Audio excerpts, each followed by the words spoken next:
নমস্কাৰ বন্ধুসকল, মই আপোনালোকৰ এটা নতুন ৰিকমেণ্ড দিব আহিছোঁ। ৰিকমেণ্ড ৰিলিজ কৰিছে আপোনাৰ NISCL পৰা। প্ৰথমে হয় আমাৰ ভিডিঅ'টো চেক কৰোঁ। অৰ্গেনাইজেশ্যন নাম হ'ল আপোনাৰ নিউ ইণ্ডিয়া ইঞ্চুৰেঞ্চ কোম্পানী লিমিটেডৰ কাৰণে হয়। পোষ্ট আপোনাৰ এপেণ্ডিক্সিপৰ কাৰণে হয়। টোটেল পোষ্ট আপোনাৰ 550টা আছে। এপ্লিকেশ্যন মত আপোনালোকৰ অনলাইন হ'ব আৰু এজ লিমিট আপোনালোকে 21 পৰা 30 বছৰ হ'লে এপ্লাই কৰিব পাৰিব। দৰমহা আপোনালোকৰ 12,300 টকা দিব প্ৰতি মাহে আৰু ট্ৰেইনিং পিৰিয়ড আপোনালোকৰ এবছৰৰ কাৰণে হ'ব।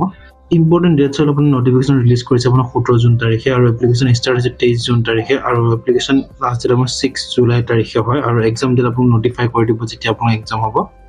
এপ্লিকেশ্যন ফিজ হৈছে আপোনাৰ জেনেৰেল OBC কাৰণে 944 ৰুপিজ হ'ব আৰু SC ST ফিমেলৰ কাৰণে 708 ৰুপিজ হ'ব আৰু PWD কাৰণে আপোনাৰ 472 ৰুপিজ হ'ব আৰু পে'মেণ্ট মোড আপোনালোকে অনলাইন কৰিব লাগিব।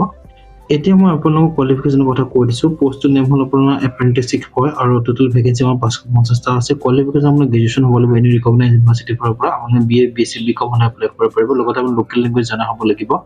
সিলেকশ্যন প্ৰচেছটো হ'ল আপোনালোকৰ ৰিটেন এক্সামিনেশ্যন হ'ব, তাৰপিছত লোকেল লেংগুৱেজ টেষ্ট হ'ব, তাৰপিছত ডকুমেণ্টছ ভেৰিফিকেশ্যন হ'ব আৰু মেডিকেল এক্সামিনেশ্যন হ'ব। আৰু এইটো আপোনালোকে এপ্লাই কেনেকৈ কৰিব? এপ্লাই কৰিবৰ কাৰণে মই লিংকটো ডিছক্ৰিপশ্যনত দি দিম, আপোনালোকে তাৰ ডাইৰেক্ট এপ্লাই কৰিব পাৰিব। আজি ভিডিঅ'টো ইমানে আছিলে বন্ধুসকল। ভিডিঅ'টো ভালদৰে লাইক কৰিব আৰু চেনেলটো ছাবস্ক্ৰাইব কৰিবলৈ নাপাহৰিব।